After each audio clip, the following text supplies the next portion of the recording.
बाबासाहेब आंबेडकर यांच्या 70व्या महापरिनिर्वाण दिनाच्या निमित्ताने आम्ही विधिमंडळ मुंबई या ठिकाणी डॉक्टर बाबासाहेब आंबेडकरांना अभिवादन केलेलं आहे। केंद्र सरकारने हे वर्ष 75वं राज्य घटनेचं वर्ष म्हणून देखील सगळीकडे केलं जातं आहे आणि संविधान निर्मितीमध्ये डॉक्टर बाबासाहेब आंबेडकरांचं प्रचंड असं योगदान होतं आणि त्यामुळेच डॉक्टर बाबासाहेब आंबेडकरांचं स्मारक, त्यांचे विचार याचं संवर्धन व्हावं या दृष्टिकोनातून केंद्र आणि राज्य सरकार सातत्याने प्रयत्न करत आहे।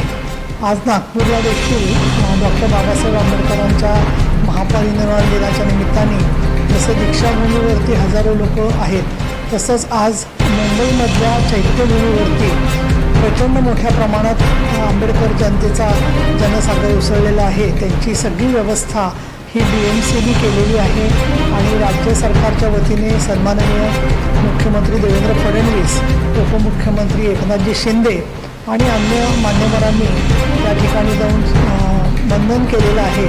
त्याचबरोबर पुढच्या वर्षापर्यंत डॉक्टर बाबासाहेब आंबेडकरांचं संपूर्ण नूतनीकरण त्यांच्या स्थळाचं होईल असं देखील सरकारने जाहीर केलेलं आहे।